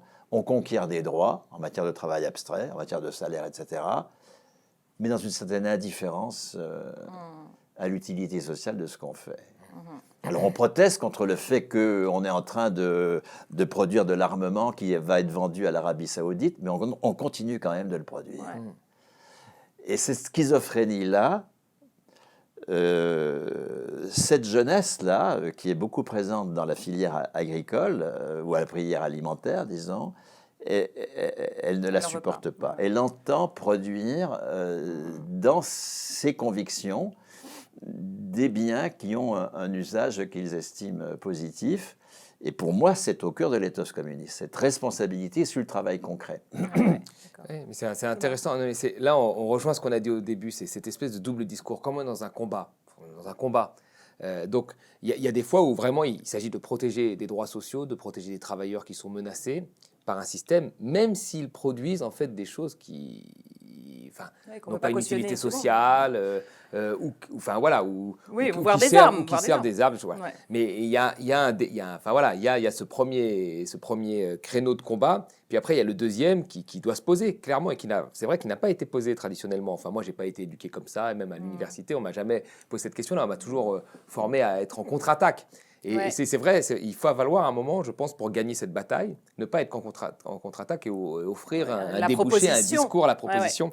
C'est quand même très difficile parce qu'on est vraiment dans un combat. Et dans un combat, on doit se battre. On n'a pas le temps de tout de suite penser à l'après. Oui, mais l'hypothèse qu'on peut faire, c'est peut-être on perd tout le temps précisément parce qu'on aligne nos discours et nos manières de penser sur l'adversaire. Alors qu'il me semble qu'effectivement, passer à l'affirmative nous permettrait peut-être d'être plus nombreux du côté de la gauche. Et surtout que cette alternative, il y a déjà là. Elle a déjà existé. On n'invente pas l'eau chaude. Encore une fois, sur le modèle de ce qui se met en place dans les années 60 en matière de production de soins, nous pouvons donc créer. Alors, c'est pas à la marge, c'est pas une petite cotisation, c'est une grosse cotisation. Oui, parce qu'en dessous de 120 milliards, ça vaut pas le coup. Ah, d'accord. Bon, il nous faut 120 milliards. OK. Donc, c'est 8% de la valeur ajoutée marchande. Donc, tu augmentes de 8% là? Non, il y a 1400 milliards de production de valeur ajoutée marchande. 120 milliards, c'est 8%. Et ça suppose donc une cotisation qui correspond à 8% de la valeur ajoutée marchande. Bon. Les entreprises cotisent à cette cotisation de sécurité sociale de l'alimentation, comme une sécurité sociale du soin. Ah d'accord. La Sécurité production de sociale soins de l'alimentation. s'opère par une sécurité sociale, la production de l'alimentation s'opère par une sécurité sociale. Une sécurité sociale qui n'est finançable que si les entreprises, par ailleurs, ne remboursent pas 120 milliards de dettes. Hein. Oui, pour que ce soit une opération blanche économiquement. Le bouquin de Thomas montre bien que la dette privée est très supérieure à la dette publique. Il rappelle le chiffre, 134% du PIB, alors que la dette publique, c'est 100% ou à peu près. L'endettement privé, alors il y a l'endettement privé à la Drahi, hein, où tu fais de l'endettement non pas pour investir, mais pour agrandir ton espace de façon absolument frauduleuse. Bon, Drahi qui crée avec ses dettes, ça c'est pas le problème. Mais en revanche, il faut au contraire mener une bataille politique sur l'illégitimité de la dette privée pour financer l'investissement. C'est pour cela que la question du crédit c'est une question anthropologique pour moi, pas simplement de circuit économique. Rendre illégitime le fait qu'on s'endette pour travailler alors que c'est nous qui produisons la valeur. C'est nous qui produisons la valeur de l'investissement. Donc pourquoi est-ce qu'on s'endette pour travailler? On peut mutualiser autrement que et avancer de l'argent. Il faut bien avancer de l'argent pour qu'il y ait investissement, mais ça peut se faire autrement que par crédit. Ça peut se faire par subvention, avec la responsabilité des travailleurs de produire de la valeur, évidemment. Bon. Pour que cette création monétaire ou cette avance monétaire soit pas purement inflationniste. Donc, moyennant une bagarre, entreprise par entreprise, mais ça, les équipes syndicales sont capables de le faire maintenant. On a quand même des pratiques dans les entreprises de syndicalistes qui savent y faire et qui connaissent la comptabilité de leur entreprise. L'entreprise fait 1 million de valeur ajoutée. Ma foi, ça fait donc 80 000 euros de cotisation nouvelle qu'elle ne peut pas assumer. Je ne vais pas mettre les entreprises devant ce genre de... Mais elle ne rembourse pas 80 000 euros de dette. D'accord. Donc là, ça suppose toute une bataille politique. Ah oui, pour faire accepter que les créanciers ne soient pas remboursés. Oui, mais on a mené la sommes-là, bataille politique sur l'illégitimité de la dette publique pour l'Allemagne, pour la Grèce, etc. Menons la bataille politique sur l'illégitimité de la dette privée pour financer l'investissement. Ces 120 milliards, il s'était calculé comment? C'est 150 € par personne et par mois. Donc chacun, de même que nous avons une carte vitale, nous avons une carte de sécurité sociale de l'alimentation, et nous pouvons dépenser des biens à prix. Des biens à prix. Il ne s'agit pas du tout de la gratuité, des biens à prix, mais qui sont solvabilisés à hauteur de 150 € par personne et par mois, mais chez des professionnels conventionnés. Exactement ce qu'on a fait pour la santé. Sur les critères de bio, local, circuit court. Des critères de propriété de l'entreprise par les travailleurs eux-mêmes, parce que ça, il faut absolument créer une dynamique de propriété de l'outil de travail par les travailleurs eux-mêmes. Ah d'accord, il faut forcément que ce soit les travailleurs qui sont propriétaires de l'outil de production pour pouvoir être conventionnés dans le système. Pour pouvoir être conventionnés. Parce qu'il faut créer aussi une aspiration à être propriétaire. Pour le moment, les travailleurs... Ils ont été tellement formés à l'école sur leur indignité, à coup de notes, où on les a... Bon, ceux qui ont eu des bonnes notes, je suppose comme Thomas et moi, ou assurément toi aussi, on ne s'est pas trop rendu compte du truc, mais des gamins système, qui pendant 12 ans ont 5, 6, 7, 8, 9, 10, 11, 12 de protection... ils sortent du truc avec le sentiment de leur indignité. Hein. Et donc, c'est pour ça qu'il faut aussi du salaire comme droit politique de la personne. C'est pour confirmer... Alors que le capitalisme en permanence, il nous suspecte. Il nous persuade de là, notre il s'agit au contraire là qu'on soit confirmé dans nos capacités en permanence. Et donc, la cotisation financerait une production, et la distribution, production, restauration, enfin à tous les niveaux, hein, mais exclusivement auprès de professionnels qui correspondent à des normes communistes, c'est-à-dire propriété de l'entreprise par les travailleurs, normes biologiques, enfin, etc., ou agriculture raisonnée. On ne peut pas toujours faire du bio, mais enfin agriculture raisonnée. Distribution donc jamais ni Carrefour ni Lidl ne seraient conventionnés, hein. Parce que on peut pas uniquement compter, Thomas il faisait allusion au travail du consommateur qui est bien. La responsabilité individuelle de bien choisir. On peut pas uniquement compter sur le fait qu'on ne va pas chez moi c'est mes enfants qui me l'ont appris. Moi j'allais un peu bêtement chez Carrefour, mes enfants m'ont dit mais en fait tu vas quand même pas continuer à aller chez Carrefour, faut arrêter. Bon, donc j'y vais plus, hein, d'accord. Mais il suffit pas de ça, il faut aussi que précisément un dispositif macroéconomique institue cette pratique en disant vous ne pourrez pas honorer vaut 150 € par mois à Carrefour. C'est pas possible. Il faut que ce soit chez un autre distributeur qui correspond à des normes communistes. Bon, ça suppose quand même une grosse bataille politique, parce que ça marche à condition... Non, mais la lutte de classe est une bataille politique permanente. Oui, Thomas. Oui, non, mais et ceux qui ont développé des monnaies locales, c'était un peu basé, enfin pas complètement là-dessus, mais c'était un peu pour flécher un achat vers des gens qui produisaient selon des critères qui avaient été préétablis au départ. Donc les monnaies locales, c'était un petit peu ça. Alors c'est vrai que le faire de cette façon-là, ce serait le rêve en fait, en réalité. Ouais. Mais il y a quand même beaucoup de citoyens qui ont commencé, des initiatives citoyennes qui ont commencé à réfléchir à ça. Ouais. Alors vous, plutôt que l'outil de la cotisation, vous privilégiez des outils auxquels on est plus habitué, notamment les politiques fiscales. Vous en parliez à propos du programme L'Avenir en commun, un taux d'impôt progressif avec des taux éventuellement confiscatoires sur les très hautes tranches de revenus, en vous appuyant notamment sur le bouquin de Thomas Piketty, Le Capital au XXe siècle, qui montre la vertu de l'impôt pour organiser une redistribution de la richesse. Donc la politique fiscale, c'est un outil robuste, vous semble-t-il, pour conduire une politique de gauche ? C'est un outil nécessaire, mais pas suffisant. Ouais. Mais c'est nécessaire quand même. Enfin, aujourd'hui, la fiscalité est tellement combattue. Non, mais elle est tellement combattue pour dire que ça sert à rien. On a l'impression que dès qu'on paye un impôt, ça tombe dans un trou noir, que ça finance rien du tout, y compris pour les cotisations.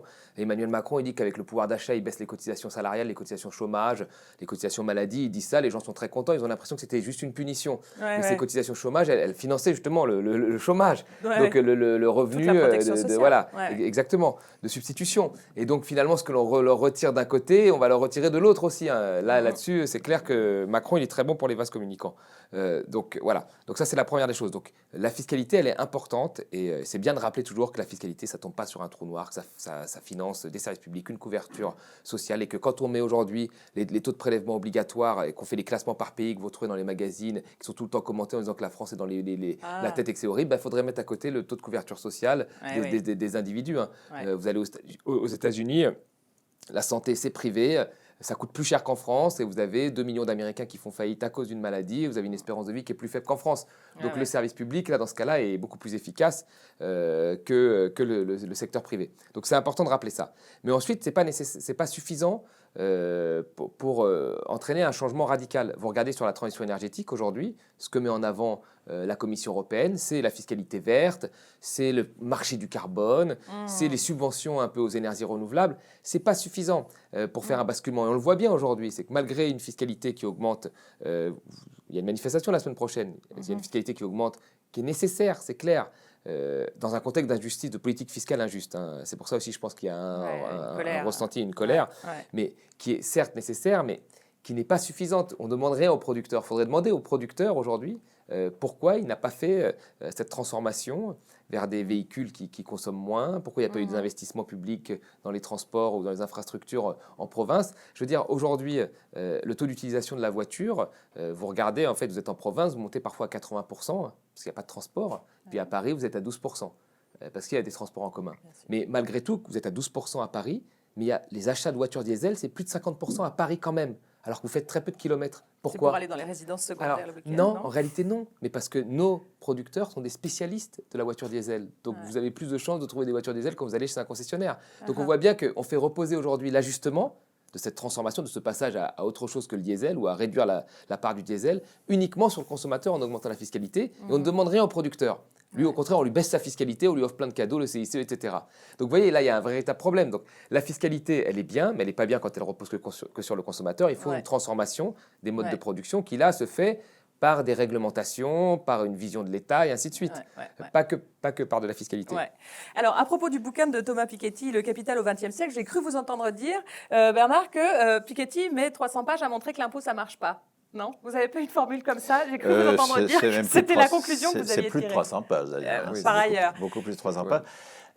Oui, sa conclusion, c'est vive l'impôt, mais toutes les statistiques qu'il produit, il montre que l'impôt, finalement, n'atteint jamais ce qu'il vise, parce que les juristes d'optimisation fiscale sont mieux payés que vous et moi, parce que les façons, les moyens pour une multinationale d'échapper à l'impôt sont absolument considérables. Et donc, c'est la conclusion que Piketty tire de ces statistiques. Moi, je trouve que c'est un acte religieux, parce que sa statistique, au contraire, elle démontre que l'impôt n'est pas un outil réelle de sortie du capitalisme, en tout cas. Ouais. Moi, je souscris tout à fait vraiment à ce que vient de dire Thomas. C'est-à-dire que, et dans son livre d'ailleurs, il a sur cette question-là des choses, enfin, il rappelle des choses extrêmement importantes. Prenons la manifestation prochaine du 17 novembre. Et prenons-la au sérieux, hein, parce qu'il ne suffit pas de dire waf waf, c'est récupéré par l'extrême droite. Hein, ça ne suffit pas. Il faut quelque chose d'un peu plus sérieux, parce que elle repose sur un sentiment extrêmement juste, qu'on demande à des consommateurs qui sont en général des marchés captifs, parce que il y a 9 millions, je crois, 9 millions de Français qui, de toute façon, ne peuvent pas se passer de la bagnole pour aller au boulot, etc. Bon, parce qu'il n'y a pas de transport en commun, etc. On fait reposer sur la fiscalité, d'une part, en général, et non pas sur la production, la transition énergétique. Or, c'est pas par le jeu sur les prix qu'on opère la transition énergétique, et ça, je crois que tu le montres très très bien dans ton bouquin. Or, la fiscalité, elle joue sur les prix, donc la fiscalité n'est pas un outil de transition énergétique. Et donc, moi, je ne dirais pas qu'il faut qu'il y ait des taxes supplémentaires sur le pétrole. Je ne pense pas que c'est ça l'outil de la transition énergétique. Deuxièmement, je crois que c'est dans ton bouquin que tu montres que cette fiscalité ne va pas du tout à la transition énergétique. Cette fiscalité, ça accompagne le fait que les impôts sur le revenu des entreprises, des personnes, baissent, mais que du coup, il faut compenser ça par des impôts sur la consommation, la TVA, les taxes sur la consommation énergétique. On part ça des vertus écologiques, mais ces taxes-là, en plus, donc, ne vont pas du tout, sauf 10%, je crois, 7 milliards sur les... Non, 4 milliards sur les 37 milliards, je ne sais plus combien, enfin tu donnes les chiffres, je crois, hein, ne vont pas du tout à l'écologie, mais vous renfloue les caisses de l'État parce que il choisit de taxer la consommation et non pas les revenus. Donc, il y a une imposture totale. Hein. Ouais. Alors, cette imposture, elle n'est pas du tout combattue par l'extrême droite, puisque l'extrême droite, c'est le joker du capital, donc ils ne vont sûrement pas contester tout ça. Ouais. Mais il faut mener une bataille extrêmement forte. Moi, je mène une bataille contre les taxes sur la consommation, au bénéfice en termes écologiques, hein, d'une mutation de la production. Et c'est là qu'on en vient aux questions de... la responsabilité des travailleurs, de la responsabilité, oui, bien sûr, propriété, d'usage de l'outil de production. C'est toujours à cet endroit-là que se jouent les choses décisives. Absolument. Alors, oui, il faut qu'on aborde quand même la stratégie politique pour y parvenir, parce que donc on a plein d'idées super, mais comment qu'on fait pour parvenir à des positions de pouvoir qui permettent de mettre en œuvre ces grandes ambitions de réforme. Alors, s'agissant de la stratégie politique, Thomas Porcher, vous êtes signataire avec Raphaël Glucksmann et d'autres d'un manifeste pour un mouvement qui s'appelle Place Publique. Le manifeste est paru le 7 novembre dans l'IB. Ça s'appelle « Agir avant qu'il ne soit trop tard ». Un mouvement qui se propose à la fois de rassembler les initiatives citoyennes et d'essayer de faire la passerelle, j'ai pas très bien compris, faire la passerelle entre les différents partis existants sans... On essaie de recréer un mouvement, on part d'urgence écologique, sociale, démocratique, l'urgence aussi de changer l'Europe ou de créer des passerelles entre des mouvements européens, des activistes européens. Voilà, donc on fait ça et le but étant de mettre, de faire la promotion et de mettre dans les institutions de plus en plus de citoyens. C'est-à-dire, vous avez aujourd'hui, moi je rencontre beaucoup des porte-paroles d'attaque, des porte-paroles d'ONG qui sont pour moi, mais alors des gens qui sont extrêmement brillants et qui sont toujours à la périphérie du pouvoir. C'est-à-dire qu'ils travaillent les politiques souvent. Ouais. Alors certains les écoutent beaucoup, hein, puis d'autres les écoutent pas. Ils sont souvent à la périphérie. Et ben moi je pense que ces gens-là qui ont mené des combats pendant des années, il faut faire en sorte aujourd'hui qu'ils soient dans les institutions. Que ce soit plus en fait, qu'on fasse plus de la politique un métier. Qu'on ne soit plus dans des accords d'appart. Alors, peut-être qu'on y viendra, je suis assez naïf là-dessus. Oui, parce que vous allez vous retrouver attrapé par les jeux d'appareil. Ça, c'est la première des choses. La deuxième des choses, c'est que je pense qu'aujourd'hui, il y a vraiment un mouvement qui se passe à gauche, Jean-Luc Mélenchon a fait un score impressionnant.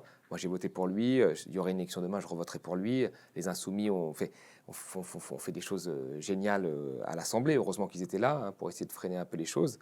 Mais qu'il y a quand même des gens encore qu'il faut aller chercher. Voilà, vous ne croyez pas que justement la France insoumise est allée les chercher, ces gens-là? Parce que, par exemple, rassembler les citoyens qui sont déjà dans une forme d'engagement, c'est précisément pour ça que la France insoumise a pris la forme d'un mouvement oui, bien sûr. d'accueillir toutes sortes de gens qui étaient complètement en dehors de... Enfin, alors moi, je dois être très naïf là-dessus. La France insoumise est la première force de gauche. Personne ne peut dire autre chose, ça c'est sûr. Maintenant, moi j'ai du mal... moi je ratisse large quand je dis la gauche. Je sais que par exemple Thomas Piketty est très critiqué. Il a été très critiqué par Frédéric Lordon. Pour moi, ça reste quand même quelqu'un de gauche parce qu'il a mis sur la place publique quelque chose que personne n'avait réussi à mettre avec lui, c'était les inégalités. Il a quand même mis sur la place publique. Aujourd'hui, tout le monde en parle, y compris aux États-Unis. Enfin voilà, c'est le truc, les inégalités à tous les. Donc bon, ça veut pas dire, mais c'est déjà pas mal, je trouve. Je trouve que c'est quelque chose de bien. Donc moi, je pense qu'il faut plutôt créer des passerelles, plutôt que de se battre. Et ça, je l'ai vu moi dans les milieux dans lesquels j'ai évolué toute ma vie. Plutôt d'extrême gauche, entre guillemets, où j'avais l'impression qu'on se battait toujours sur les 20%, lesquels 20% de divergence. Ah oui, d'accord. Alors que si le monde c'était ce type de débat, ou si le monde c'était le débat entre Benoît Hamon et Mélenchon, ou si le monde c'était le débat entre Jadot et Mélenchon, on vivrait dans le meilleur des mondes. Non, mais c'est ça la réalité. On vivrait dans le meilleur des mondes. Et moi, je rêverais que ce soit ce monde-là. Sauf qu'en face, vous avez des gens qui arrivent, qui ont des divergences, des lobbies, qui ont des grosses divergences, qui parfois représentent des marques concurrentes, mais qui se mettent d'accord quand il faut baisser la fiscalité, qui se mettent d'accord quand il faut avoir moins de réglementation, et ainsi de suite. Donc vous voyez, et à gauche, moi j'ai eu l'impression qu'on s'est toujours battu pour savoir qui est-ce qui était plus blanc que blanc et qui est-ce qui était moins blanc que blanc, et ainsi de suite, et qu'à la fin, on a créé plus de divisions. Alors je ne dis pas que le but de mon truc, ce n'est pas de créer une division. Là, on est à 3 ans et demi de la présidentielle, on est très loin. On crée un mouvement comme ça pour essayer de drainer des gens, des forces qui se sentent un peu exclus des partis traditionnels, qui ne s'y retrouvent pas, mais qui partagent des valeurs de gauche. Voilà, et on verra ce que ça fait ensuite. Mais je pense, moi, vraiment qu'il faut plutôt créer des passerelles entre nous que se battre. Et là, la création de ce mouvement, moi, j'ai été beaucoup peiné parce que sur les réseaux sociaux, je me suis fait beaucoup attaquer par la France Insoumise pour qui j'ai pas des officieux, pas des... Oui, d'accord, pas les cadres, mais voilà, les militants de base. Militants de base. Ouais. Et ça m'a fait quand même beaucoup de peine parce que moi, j'ai l'impression que l'on partage quand même l'essentiel. Mais il y a un effet d'image, je pense, un petit côté bobo qui est généré notamment par Glucksmann. Oui, mais Glucksmann, c'est une partie prenante, c'est pas lui le chef, c'est une partie prenante. C'est lui qui est invité partout sur les médias. D'accord, ok, mais alors là, c'est les médias qui font une déformation et ils ont tort. Enfin, moi, il y a eu une interview, enfin, j'ai expliqué ce qu'était le mouvement dans un grand quotidien à un journaliste. Il a fait un article, je lui ai envoyé un message, je lui ai dit, le message que je lui ai envoyé, c'était ça. Nul n'est plus sourd que celui qui ne sait entendre.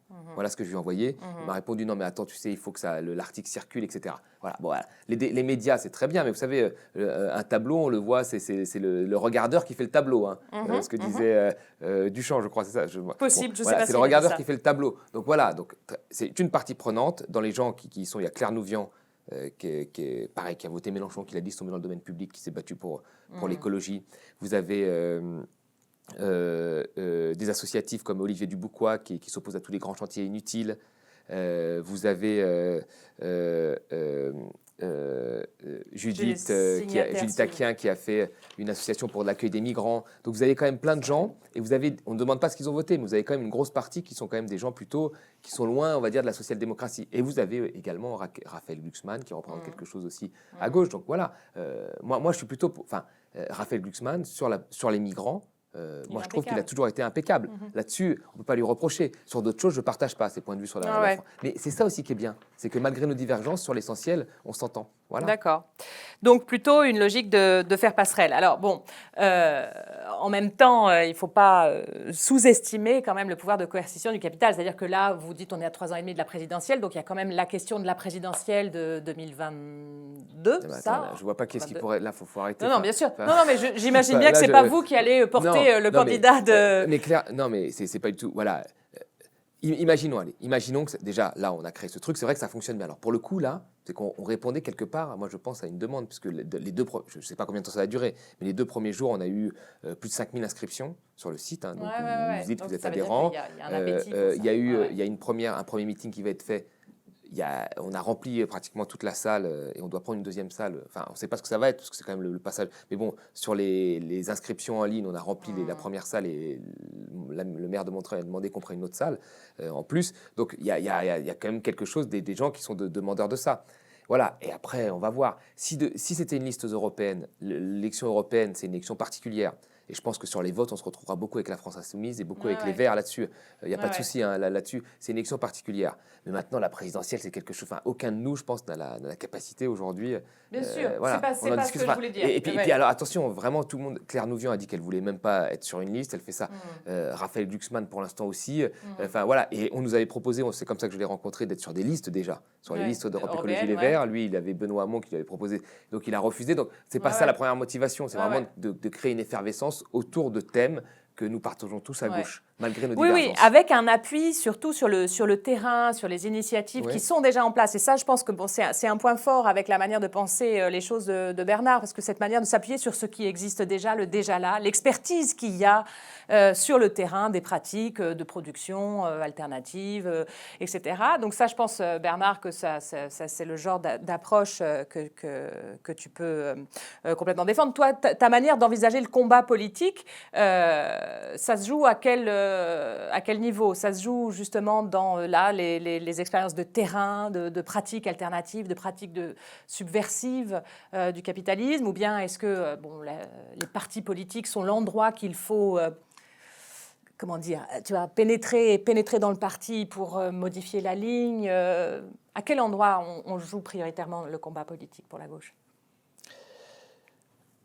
Moi, je suis membre du Parti communiste depuis 1969.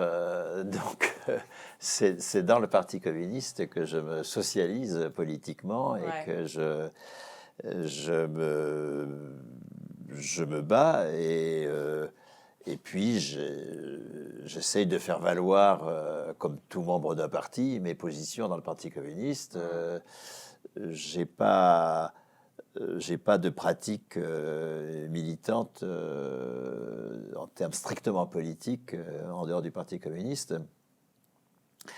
Maintenant, si on prend non pas la politique et ses enjeux, pour lesquels je rejoins ce que dit Thomas. Un ami à Nancy me disait il y a quelque temps...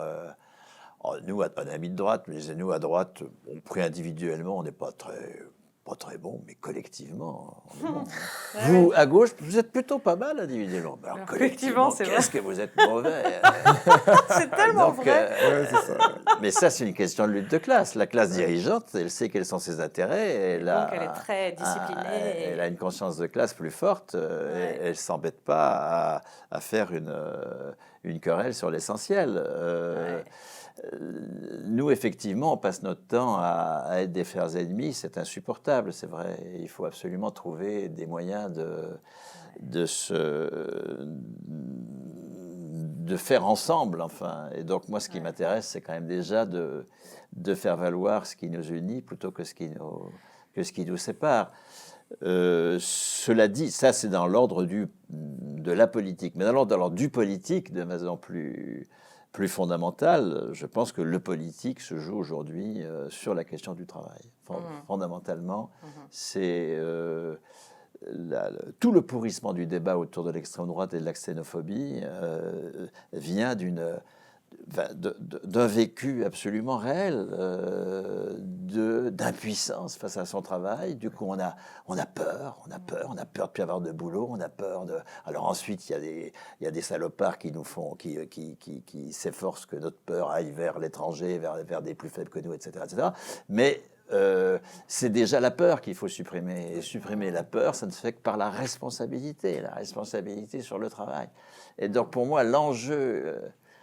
essentiel du politique, pour moi, aujourd'hui, c'est la souveraineté des travailleurs sur leur travail. Ouais. Alors, j'avais imaginé un scénario où on allait jusqu'au fantasme de « on prend le pouvoir », la gauche prend le pouvoir, imaginons Mélenchon, France Insoumise, s'il avait gagné la présidentielle. Et à ce moment-là, concrètement, qu'est-ce qui se passe? Alors, il se trouve que vous n'avez pas lu le papier du Diplo auquel je voulais faire référence et je vous encourage, les abonnés, à le lire. Un papier dans le Diplo d'octobre 2018, Face au marché, le scénario d'un bras de fer. C'est signé Sylvain Leder et Renaud Lambert. On imagine une présidence vraiment de gauche avec un programme de rupture avec le néolibéralisme. Et là, ce qu'on découvre, c'est l'incroyable réaction du capital, dont on a très peu parlé, me semble-t-il. C'est dans l'hypothèse où on essaierait de mettre en œuvre une augmentation du taux de cotisation, une fiscalité ultra confiscatoire sur les hautes tranches. En fait, la réaction du capital est tellement violente. Le scénario proposé dans le Monde Diplo montre qu'il faut d'emblée avoir des politiques extrêmement radicales de fermeture des frontières aux capitaux. C'est-à-dire qu'on a le sentiment qu'en fait, pour pouvoir mettre en œuvre une politique ne serait-ce que keynésienne, aujourd'hui, il faut être complètement anticapitaliste d'abord. Vous voyez ce que je veux dire? Qu'en fait, il faut adopter une certaine radicalité, une certaine brutalité, ne serait-ce que pour pouvoir faire son travail de gauche. Sinon, le capital non seulement se venge, en fait, mais il empêche simplement qu'on accède à la possibilité. Ce qu'on voit aujourd'hui, avec toutes les élections qu'on a, des gens comme Trump, comme Orban, ou comme Salvini, ils peuvent dire des choses, ou comme au Brésil, ils peuvent dire « je vais tuer tous les gens de gauche » comme au Brésil. Il n'y a pas de souci, mais pourquoi il n'y a pas de souci? Parce que de l'autre côté, ils baissent la fiscalité toujours très fortement. Donc le capital est toujours préservé. Trump, il préserve le capital, Orban, il préserve le capital. Et donc là, on peut avoir des extrêmes, mais une radicalité qui est hors norme, on le voit bien. Mais tout va bien parce qu'ils préservent le capital. Et vous avez des grands groupes, et même des grands groupes français qui disent « Ouh là là, il ne faut pas que ce soit Trump, il ne faut pas que ce soit Trump », mais qui le lendemain vont leur serrer la main en disant « c'est génial parce que Trump va baisser la fiscalité très fortement ». Et donc voilà. Donc là-dessus, on se rend bien compte que tant qu'on ne touche pas au capital, finalement, les pires saloperies peuvent passer. Il n'y a pas de souci. Non mais ça, c'est vrai. C'est ce qui se passe. Et là, on peut taper à fond sur les migrants, on peut taper à fond sur tout. Il n'y a pas de souci, mais on baissera la fiscalité, donc tout ira bien. Alors qu'une politique de gauche où on augmenterait la fiscalité sur le capital, où on ferait un certain nombre de réformes de gauche pour lutter contre l'évasion fiscale, pour remettre le modèle social sur pied, on aurait une réaction très rapide. Et moi, je suis sûr que si demain Mélenchon était en tête de liste, on aurait le même scénario, bien que Marine Le Pen baissait la fiscalité, on aurait le même scénario avec on dirait attention, les taux d'intérêt augmentent, attention, c'est très mauvais, attention, l'Europe va mal, et tout le monde se lèverait en Europe, Merkel, pour dire que c'est très très grave ce qui va se passer. Et oui, non, mais on a vu la capitulation de Tsipras, Syriza en 2015, qui est un cas très spectaculaire de ravalement complet de l'ambition de gauche devant la réaction du capital, ici sous la forme de la Troïka. Oui, je finirai juste là-dessus, mais la Grèce n'était rien du tout dans la zone euro, c'était 3-4%. La France, c'est quand même autre chose. C'est le deuxième pays de la zone euro. Alors là, c'est 20%, me semble-t-il, près en termes de PIB de la zone euro. Donc ce serait un autre rapport de force quand même qui serait tenu que celui de Tsipras. Ouais. Mais c'est vrai que Tsipras, je pense que c'est ceux qui ont essayé d'aller le plus loin avant de se faire terrasser. Varoufakis, on peut le critiquer comme on veut. Il était un peu farfelu, il voulait faire une monnaie électronique. On peut le critiquer. Mais il a quand même été voir tout le monde. C'est lui qui a été le plus loin en termes de confrontation, je pense, par rapport à la taille de son pays et ce qu'il représentait. Et ce qu'il avait comme mur en face de lui, c'est lui qui a quand même été le plus loin dans la confrontation. Mais effectivement, la France, si Tsipras avait été un parti français qui avait pris le pouvoir et Varoufakis avait été un ministre français, je pense que ça aurait été autre chose s'il avait été aussi loin, parce que le rapport de force n'est pas le même. Hollande, quand il a dit qu'il allait renégocier les traités, il n'a jamais été dans le rapport de force. Il a rajouté un petit truc, c'était réglé. Si on avait tenu un rapport de force fort, je pense que ça aurait pu être autre chose. D'accord. J'imagine. Oui, parce qu'on peut avoir l'impression que le capital a pris une telle puissance aujourd'hui, c'est comme s'il y avait un effet de cliquet, on ne peut pas revenir en arrière. Revenir au keynésianisme des années 50 à 70, ça semble aujourd'hui un peu, ça me semble un peu un fantasme, comme si le capital aujourd'hui avait pris une telle ultra-puissance que il n'est même pas question maintenant d'envisager de faire une politique de gauche. On a loupé une occasion de le faire, c'était la crise de 2008 du capitalisme, capitalisme libéral. Et normalement, dès qu'il y a une crise, souvent, là, il y a des rapports de force qui se réorganisent et on change souvent de mode de régulation du fonctionnement de l'économie. C'est ce qui s'est passé après la crise pétrolière, on est passé au capitalisme libéral, c'est ce qui s'est passé après la crise de 29. Là, on avait une occasion et on n'a pas saisi cette occasion. Et on a été encore plus loin dans la logique libérale. Et effectivement, là, c'est inquiétant. Bernard, sur cette puissance du capital qui nous désarme un peu? c'est pas là-dessus que je voudrais. Vas-y. C'est plutôt sur cet exercice de politique fiction. On a gagné la présidentielle avec un programme de taxation du capital, etc. Il y a évasion des capitaux, qu'est-ce qu'on fait, etc., etc. Moi, je ne souhaite pas qu'on gagne la présidentielle, très franchement. Je souhaite qu'on boycotte l'élection présidentielle. Moi, je me bats dans mon parti depuis très longtemps. L'élection présidentielle, c'est un cancer de la démocratie total.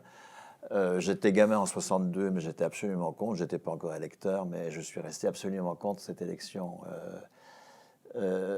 au suffrage universel du président de la République. C'est un cancer de la démocratie dont on mesure quand même de plus en plus la réalité. Et encore une fois, le cœur du politique, c'est la prise de pouvoir dans l'entreprise. Je ne vois pas vraiment d'autres possibilités. La bourgeoisie n'a pas pris le pouvoir d'État. Hein. Elle a pris le pouvoir d'État à la fin du XVIIIe siècle, quand elle avait pris le pouvoir économique. Il y a actuellement, dans nos partis, y compris au Parti communiste, il y a une espèce d'inversion des facteurs absolument dramatique. L'enjeu n'est pas de conquérir des positions électorales. L'enjeu est de conquérir des positions sur le travail, dans l'entreprise. Parce que si tu te retrouves président de la République avec des travailleurs qui ne sont pas décidés à diriger les entreprises, tu vas être pris, qui ne sont pas décidés et qui n'ont pas pris qui n'ont pas commencé à l'être. Enfin, c'est pour ça que le processus est long. Le processus est beaucoup plus long que ça. Le processus de la révolution, c'est un processus qui est long et qui ne démarre pas par la prise du pouvoir d'État. Il faut être dans l'État. Si Marcel Paul ou Ambroise Croizat ou Thorez n'avaient pas été ministres, il y aurait des tas de choses qui ne seraient pas faites. Je suis entièrement d'accord. Mais ils étaient sur des strapontins. Ils n'étaient pas du tout au cœur du pouvoir d'État. Ils étaient sur des strapontins pendant 1 an. La bourgeoisie n'a pas été au cœur du pouvoir d'État pendant 3 siècles. Elle a été, de temps en temps, ministre de Louis XIV, parce que Louis XIV menait une bataille contre les féodaux, donc c'était finalement intéressant pour la bourgeoisie de s'allier au roi absolu. Et puis, dès la Régence, dès Louis XV, réaction nobiliaire, on fout en l'air tous ces ministres bourgeois, on remet des nobles, etc. Bon, la bourgeoisie, elle n'a pas pris le pouvoir d'État, d'accord ? La bourgeoisie, elle a pris le pouvoir économique. Et cerise sur le gâteau, elle a pris le pouvoir d'État. Donc moi, je ne milite pas du tout pour la mobilisation autour de la présidentielle et de la victoire à la présidentielle. La mobilisation politique, et moi je me bats dans mon parti à ce propos-là, elle doit d'abord jouer dans le fait de confirmer les travailleurs dans leur dignité d'être souverains sur le travail. Ok. Bon. Vous voulez réagir, Thomas? Non, alors on va rester sur ces magnifiques paroles finales. Merci beaucoup à tous les deux d'avoir participé à cette discussion. J'espère qu'elle vous aura nourri comme elle m'a nourri, qu'elle vous aura donné de l'ardeur dans vos luttes. Et je vous dis à très bientôt pour une prochaine émission. Salut.